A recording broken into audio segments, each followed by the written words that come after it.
ruthlessly suppresses dissent and eliminates enemies, real or imagined.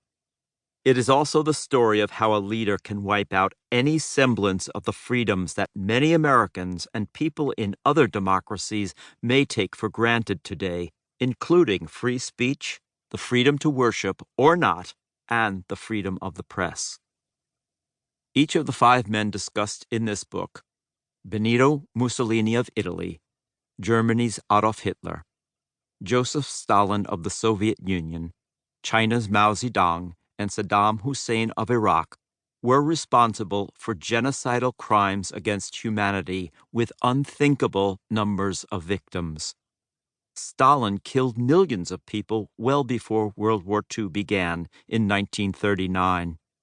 The grim death toll mounted as Hitler's Germany and the Soviet Union fought each other in that war, and then, with Mussolini's assistance, the Nazis began the final solution: mass executions, starvation, and other war crimes. Mao Zedong, who secured communist control over China in 1949, was responsible, historians now contend, for the deaths of at least 45 million people. The leader of a tyrannical regime in Iraq for decades before he was overthrown by the United States in 2003, Saddam Hussein employed torture, chemical weapons, mass executions, and wars against neighboring countries to secure his place in the list of infamous killers. One death is a tragedy, a million deaths is a statistic. This quote, attributed to Stalin, reminds us that reading such astonishing numbers can be mind-numbing. But we must never become unfeeling. This book is not a list of faceless statistics.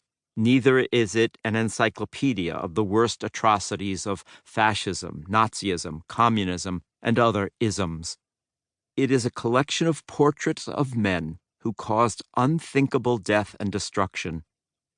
By exploring the lives of some of the 20th century's most deadly dictators, this book sets out to put a human face on inhumanity. It looks at who these men were, how they were able to gain such unlimited power, what they shared in common, and how the people they ruled, either willingly or under a reign of terror, followed their murderous paths. History is often a matter of emphasis. It can be presented as an eye-glazing list of dates and numbers, or it can be told as heroic, rousing tales of great men to stir pride and patriotism. But sometimes history is something else. Often it is simply horrible. This history contains an ugly catalog of crimes and injustice. It is about executions, unspeakable torture, and secret police forces coming in the night to spread terror among common citizens.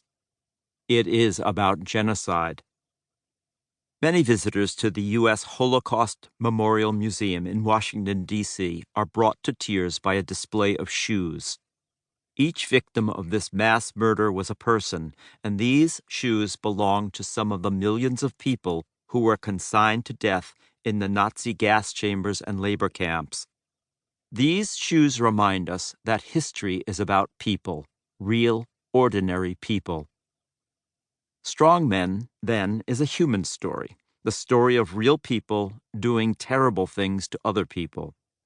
Telling this story is difficult because it is so dreadful and yet cannot be sugar-coated.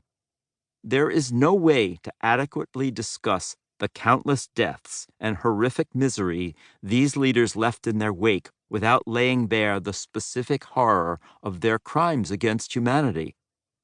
These crimes include beatings, rapes, individual acts of murder, deliberate starvation, and mass exterminations. All grim, but unfortunately too real to explain away and too dangerous to ignore. Telling these stories has been made even more difficult because the lives of these men have been cloaked in misconceptions and continuing propaganda. Today, pilgrims visit the burial sites of Mussolini, Stalin, and Mao Zedong, drawn by nostalgic recollections of men celebrated as great national leaders, not murderous dictators.